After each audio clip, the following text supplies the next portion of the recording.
Hello there, very good evening to all of you and welcome to the news tonight where we get you the day's top stories. I'm Tracy Shilshi and here are the headlines.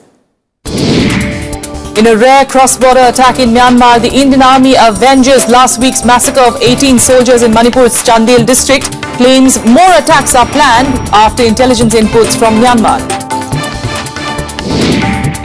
Congress leader Sonia Gandhi and Rahul slammed the BJP government at the centre, accused Prime Minister Modi of centralising power and dismantling welfare state at the Congress CM's conclave.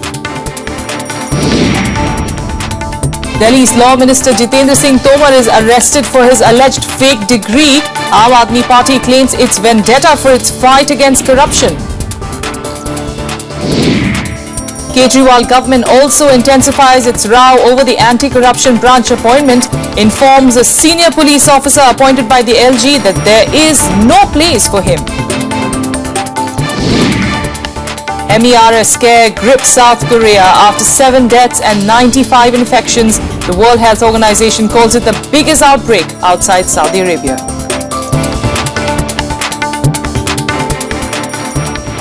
The top story this evening, Special Forces of the Indian Army today carried out a strike inside Myanmar, killing 15 insurgents who are believed to be responsible for the deadly ambush on an army convoy in Manipur last week. 18 soldiers of the 6th Dogra Infantry Regiment died in that attack. Here are the details.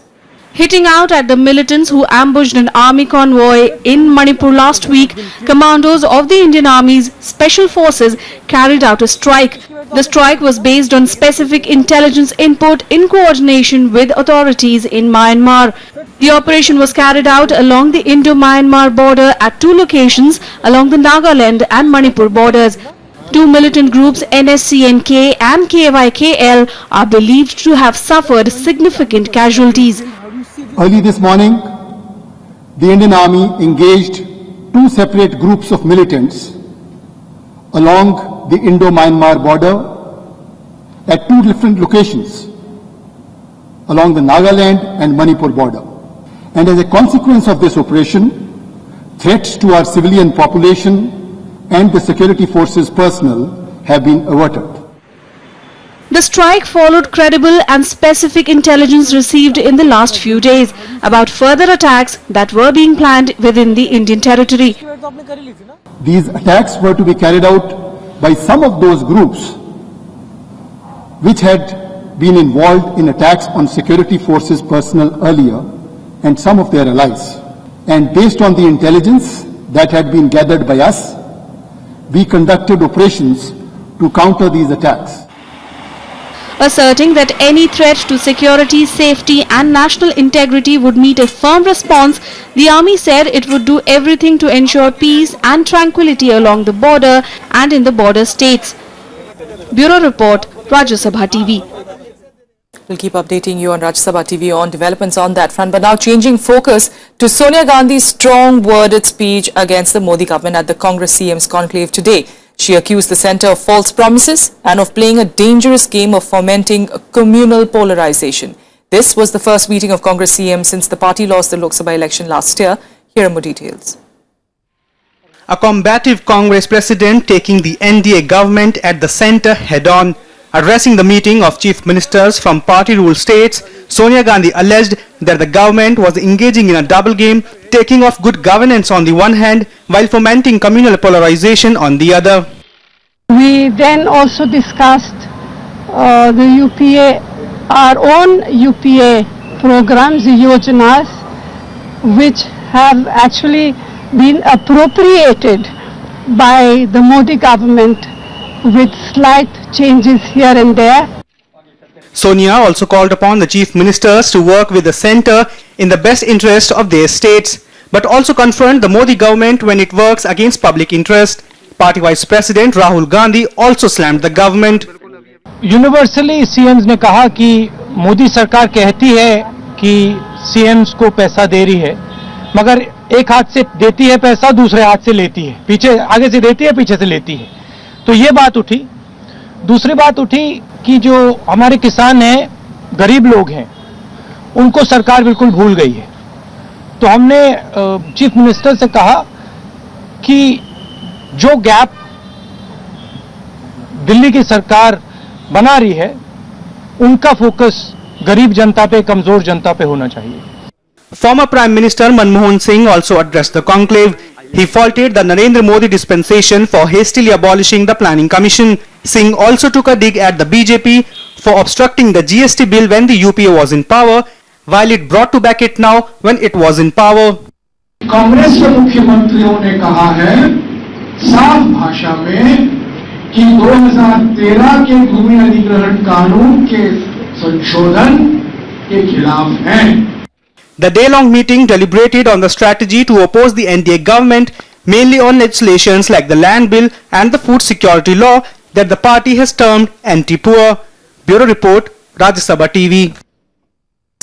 For more on this, we've got Smitha Gupta, the Associate Editor of The Hindu, joining us from the capital this evening. Smitha, thanks so much for joining us. Some strong words there coming not just from Sonia Gandhi but Rahul Gandhi as well.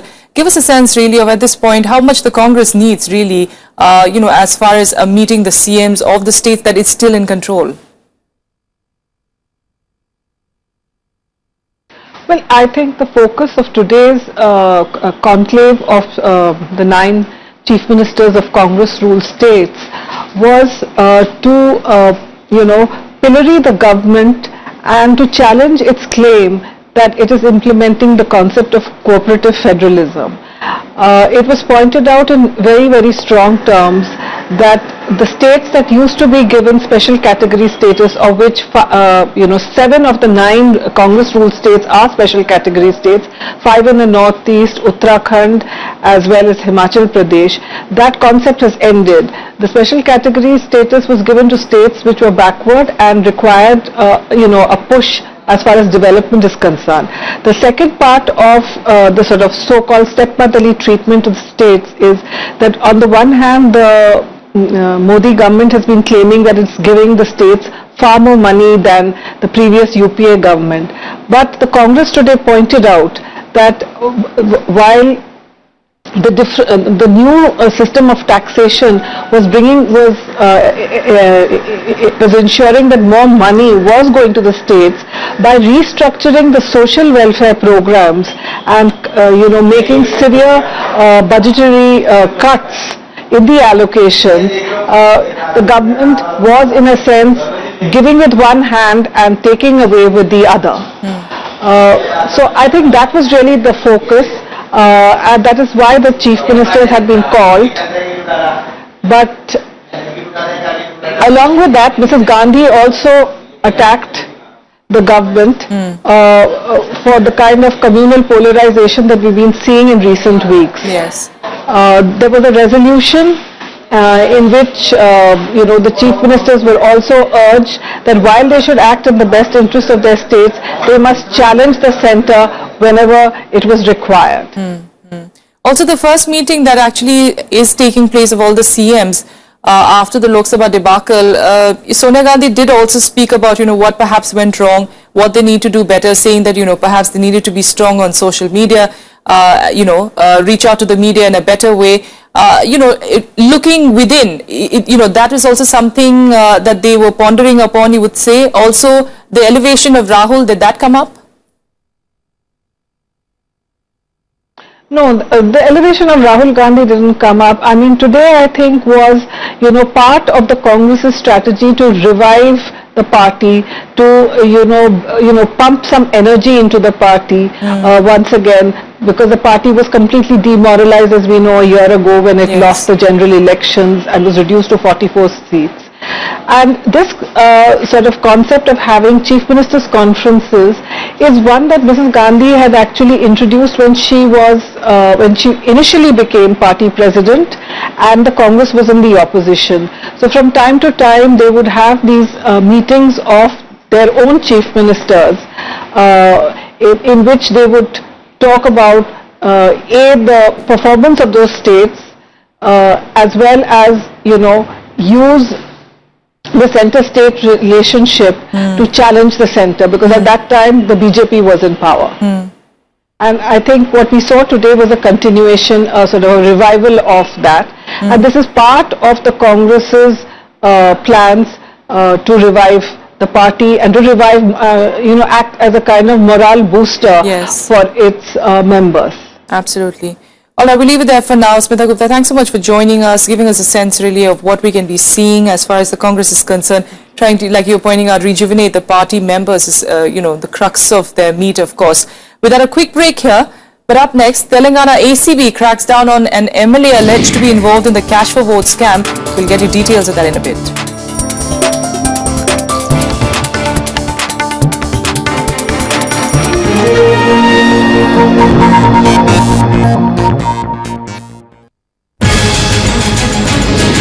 Stitching up an anti-BJP front in Bihar.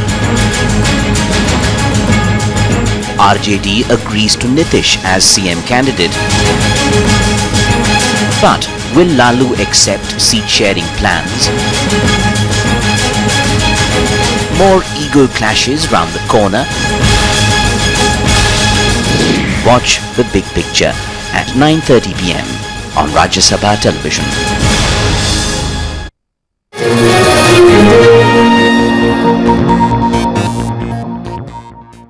Welcome back. You're watching the news tonight. Now, Delhi Law Minister Jitendra Singh Tomar will have to remain in jail for a few more days after a day of intense drama over his arrest in a fake degree case. A Delhi court remanded him to judicial custody for 4 days. While the opposition parties have hailed the court order, the Aam Aadmi Party is preparing to challenge that order in a higher court.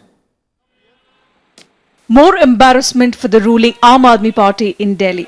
Its Law Minister Jitendra Singh Tomar, who was arrested early on Tuesday, will remain in jail for a few more days. A Delhi court remanded him to 4-day judicial custody after examining the evidence against him in a fake degree case.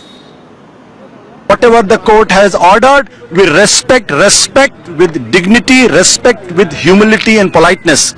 But we also have a right to challenge the order of the court in the superior court. Tomar was arrested from his house following an FIR that was filed against him on Monday night. The Delhi police slapped multiple charges of cheating and fraud for allegedly furnishing a forged law degree while filing his nomination papers for the Delhi Assembly polls. Documents बताए थे कि एक अयोध्या के college से पढ़ने के बाद Awadh university Faizabad से अपनी बीएससी की डिग्री जो ली है उसकी वेरिफिकेशन के लिए दूसरी टीम जो इन्होंने बताया था मुंगेर एक कॉलेज जो कि तिलकांजी यूनिवर्सिटी भागलपुर से है उससे जो इन्होंने एलएलबी की डिग्री ली थी दोनों डिग्रियों को वेरिफिकेशन करने के लिए 2 टीमें अलग अलग भेजी गई। जो इंक्वायरी में ये पाया गया जो उनकी बीएससी की जो अवध यूनिवर्सिटी की डिग्री थी उसमें जो रोल नंबर मेंशन था वो कॉलेज और यूनिवर्सिटी दोनों के ही रिकॉर्ड्स में उस रोल नंबर से इनके नाम पर कोई भी एंट्री नहीं थी। Tomar's arrest triggered a huge political storm, with the opposition BJP and Congress demanding his removal from the Delhi cabinet. But a defiant Aam Aadmi Party trained its guns at the centre instead, accusing it of ordering the arrest to settle political scores. हम demand करते हैं कि तोमर को immediately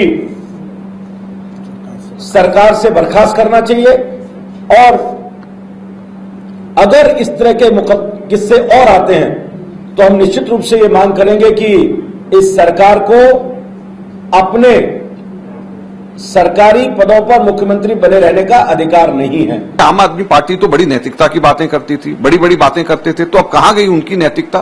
क्यों नहीं उन्होंने उसको पहले से इस्तीफा करवाया? जैसे ये मामला सामने आता और जांच हो जाती, ठीक निकलता तो वापस आ जाते। जहां भी जो आदमी भ्रष्टाचार कर रहा है वो पकड़ा जा रहा है।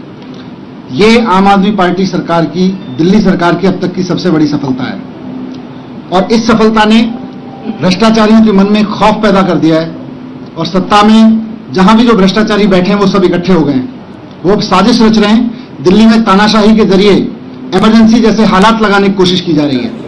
The FIR against the Delhi minister is based on a report submitted in court by the Bhagalpur University that says Tomar was never a student there. Ironically, Tomar's law degree bears the stamp of the same university. Bureau Report, Rajya Sabha TV. And staying with the Aam Aadmi Party, the government in Delhi and the Lieutenant Governor are at loggerheads once again. This time, the Kejriwal government has raised the cudgels against Najib Jung over the appointment of the ACB chief M.K. Meena, who was appointed by the LG. Amid a bitter confrontation between the Delhi government and the Lieutenant Governor over his appointment, M.K. Meena has taken over as the chief of the elite anti-corruption branch, saying he will follow the LG's orders. His joining came despite the AAP government refusing to allow the Joint Commissioner of Delhi Police to take charge.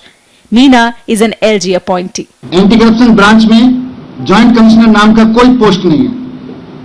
उसके बावजूद एक अधिकारी को Delhi police के साथ साथ anti corruption branch के joint commissioner की जिम्मेदारी देने का आदेश पारित किया जाता है, जो कि पूरी तरह से इलीगल है। जो पोस्ट ही नहीं है, वहां कैसे किसी अधिकारी को लाके बिठाया जा सकता है? मुझे बताइए कि जब सीएनजी फिटनेस का केस जब खोलने की बात एंटी करप्शन ब्यूरो ने की, दिल्ली की सरकार ने किया, उसके बाद अचानक एंटी करप्शन ब्यूरो के चीफ को क्यों बदला गया? The Delhi government's refusal came as they claimed there was no sanctioned post of Joint Commissioner in the probe agency. Delhi Police Commissioner B.S. Bassi stood by his deputy, defiantly asking anyone who had a problem to talk to the Lieutenant Governor. मेरे ख्याल में इसमें किसी को कोई शक नहीं होना चाहिए। तो जब तक मुकेश कुमार मीना जी के लिए वो ऑर्डर है, तब तक वो वहीं रहेंगे। और बाकी अगर किसी को कोई ऑब्जेक्शन है तो आई एम श्योर वो एडमिनिस्ट्रेटर यानी कि ऑनरेबल एलजी से वो इसको सॉर्ट आउट करेंगे। The Lieutenant Governor appointed Meena, superseding Arvind Kejriwal's hand-picked chief S.S. Yadav. The spat has given enough ammunition to the opposition parties to hit out once again at the Delhi government.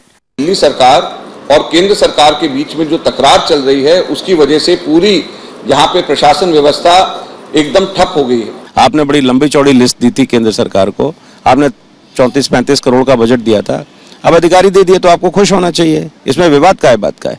Meanwhile, taking its fight with the LG further, the Delhi government transferred Home Secretary Dharampal, but the Lieutenant Governor was quick to turn down the recommendation. With inputs from Vipin Chauhan, Bureau Report for Rajya Sabha TV. In other news, the Coast Guard launched a massive operation off the southern Chennai coast to trace a missing aircraft with 3 crew members on board. The crew members consisted of 2 pilots and 1 observer. All of them are said to be highly experienced. The government has pressed 8 ships and aircraft into service to trace the Dornier aircraft. The aircraft was on a routine surveillance off the coast of Chennai on Monday evening when it lost contact. There was no contact established with the aircraft except that the Chennai radar of the airport and Trichy airport radar picked up this aircraft till 2123 hours. That means about 9:23 p.m. On the second day of his visit to Shimla, Vice President Hamid Ansari addressed the 22nd convocation ceremony of the Himachal Pradesh University. In his address, the Vice President underscored challenges related to environmental changes and community resilience. He said several international treaties, conventions and agreements were underway to help build public awareness in this regard. And with that, let's take you through some more national stories in Nationwide. The Anti-Corruption Bureau of Telangana on Tuesday conducted raids at the residence of TDP Minister Revant Reddy in Hyderabad. He was arrested after being caught offering a bribe to a fellow legislator to influence his vote in the state legislative council elections. The houses of 2 others who were also arrested in connection with the case were also searched. After days of protest, Delhi Chief Minister Arvind Kejriwal announced the release of salaries of MCD workers for the month of April. Kejriwal made the announcement during his interaction with employees of the 2 civic bodies at Ramlila Maidan. The National Capital Region is all set to get bigger, with the Urban Development Minister Venkaiah Naidu approving the inclusion of 3 new districts of Jind, Karnal and Muzaffarnagar in the region. With this, the total number of districts included in NCR from neighbouring Haryana, Uttar Pradesh and Rajasthan has gone up to 23. The Jharkhand police and the CRPF shot dead 12 Maoists, including a top commander in an encounter in Palamu district of Jharkhand. The Maoists were reportedly travelling in 2 vehicles. While one of them fled, other rebels opened fire on the forces, who included assault groups from the security forces. The cyclonic storm Ashoba is expected to intensify into a severe cyclonic storm. The cyclone is moving towards north-northwestwards and likely to encourage rainfall at most places over coastal Karnataka, Konkan and Goa, as well as South Gujarat. In fact, Gujarat has issued a warning to fishermen along the coast after the storm.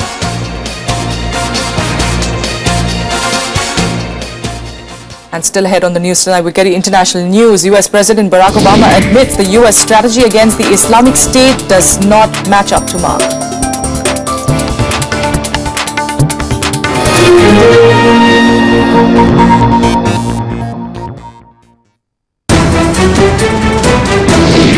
government in New Delhi. New faces. People are not investing because they are scared of your tax administration. New thinking. The auction process is a fair and good process. You cannot have a one-size-fits-all reform policy. For insights and perspective. Judiciary should be more concerned about corruption within itself. The Modi government slogan of "अच्छे दिन आने वाले हैं." Soon the people's slogan will be "हमारे पुराने दिन लौटा दो." The biggest show on economic policy. Watch State of the Economy.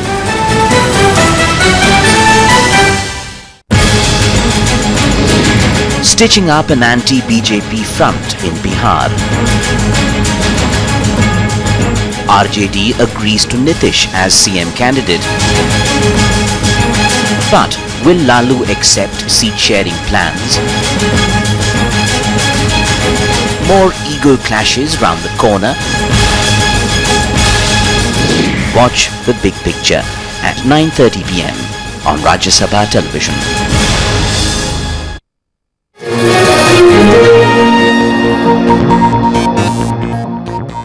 Welcome back. Now, just a few months after the Ebola scare was contained, the international community is now grappling with the MERS, or the Middle East Respiratory Syndrome. The World Health Organization says the total of MERS cases globally has risen to over 1,200, with at least 446 related deaths.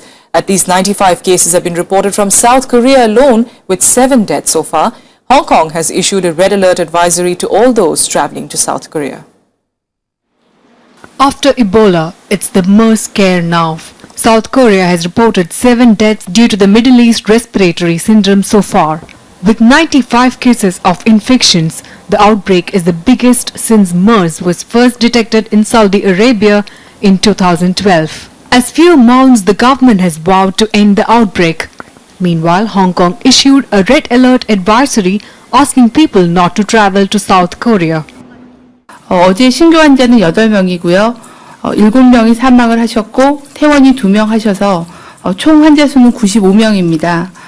불안정 환자 수는 오늘 아침 기준으로 했을 때 9명 정도입니다. 因為我哋睇到咧，嗰個數目係增加，尤其是第三層嘅傳播數目，而且喺韓國嚟講咧，係已經有多個城市有確診嘅病例，影響嘅行政區域咧，亦都係比較多。喺咁嘅情況之下咧，再考慮翻香港同韓國之間。The Middle East Respiratory Syndrome is caused by the coronavirus. Symptoms include fever, cough, and breathing difficulties. It could also cause pneumonia and kidney failure. Unlike Ebola, MERS is not very contagious. A person with MERS is estimated to infect less than one other person. In case of Ebola, it was at least 2 people. But the risk factor is that MERS virus could mutate in the long run. However, WHO officials said as of now there is no such evidence. The WHO's fact-finding mission is investigating the outbreak. There are a number of cases in Korea at the moment. It is the largest outbreak we've seen outside of the Middle East. But the pattern is not dissimilar to what we could expect to see based on what knowledge we have of the virus. Again, I have to stress it is a newly identified virus in terms of viral longevity. More than the risk of the disease, the government is now battling the fear that is gripping common people. The number of patients visiting South Korean hospitals has dropped as subsequent infections occurred in the healthcare facilities. Over 2,500 people have been quarantined. People are commuting with face masks and schools remain shut temporarily. 약속한 날짜가 있으니까 간다고 이야기하니까 가지 마라고 그래요. 특히 경상도 지방에서는. 그리고 여기 가면 무슨 적지에 가는 것처럼 이야기하고 그래서 저도 갔다 와서 As of now, doctors can treat symptoms of MERS such as fever or breathing difficulties. However, there are no vaccines or no specific medicine that could cure MERS. The first MERS patient in South Korea traveled to 4 Middle Eastern countries, which means he exposed fellow patients, their families and healthcare staff in several facilities before getting diagnosed. A major cause of fear for the outbreak among the international community. Bureau Report, Rajya Sabha TV. Meanwhile, hinting at what's wrong in the U.S. strategy against the Islamic State, U.S. President Barack Obama said that IS militants are aggressive and opportunistic, something the US-led coalition is not. He was indirectly pointing fingers at the Pentagon, Iraq and Turkey. He made these comments as he met Iraqi Prime Minister Haider al-Abadi on the sidelines of the G7 summit. Obama reiterated that more efforts are necessary to stop the IS advance. His comments came even as reports suggest that the IS has made advances in Iraq's second largest city of Mosul. Secretly filmed videos show mosques being blown up, abandoned schools and women being forced to cover up. We have seen successes, but we've also seen setbacks. So the United States is going to continue to ramp up our training and assistance. We are going to continue to provide the supplies that are necessary for Iraqi forces to successfully mount offensive campaigns and not simply defensive campaigns. With that, let's get to some more international news in Global Buzz. Emergency crews are battling a fire outside the Ukrainian capital Kiev following a huge blast at a fuel depot. 3 firemen were reported missing after the blaze triggered a powerful explosion. According to officials, at least 8 petrol storage tanks with a total capacity of up to 900 cubic meters are ablaze. At least 17 people were killed while 31 others injured after a truck rolled off a cliff in Peru. The truck was making its way uphill around a curve on a dirt road when it rolled backward and over a cliff, killing several school children, a teacher and parents. Authorities are investigating the crash and the driver who survived has been held by the police for investigation. Families of 2 Yemeni men killed in 2012 have sued the United States. The families allege the men were innocent bystanders hit by missiles from a US drone strike. They are also demanding an acknowledgement of their unlawful deaths. In the lawsuit, the families of Salem bin al-Jaber and Walid bin Ali Jaber say that their deaths violated the laws of war and norms of customary international law. The US Army has taken its website down temporarily after a hacking attack and said it had taken measures to ensure there was no breach of data. According to the BBC, the Syrian Electronic Army that supports the Syrian President Bashar al-Assad has claimed responsibility for this attack. Last week, the US said Chinese hackers attacked federal government computers and compromised the records of its 4 million employees. In a bid to simplify and improve its sluggish performance, HSBC will shed almost 50,000 jobs and take an axe to its investment bank. The bank today said about half the staff cuts will come from the sale of businesses in Brazil and Turkey. The other half will come from cutting about 10% of the remaining staff by consolidating IT and back office operations and closing branches. And changing tracks, let's get you some sporting action now. Representatives of Beijing and the Kazakhstan city of Almaty reached the IOC's Olympic Museum in Lausanne to present their bids for the 2022 Winter Olympics.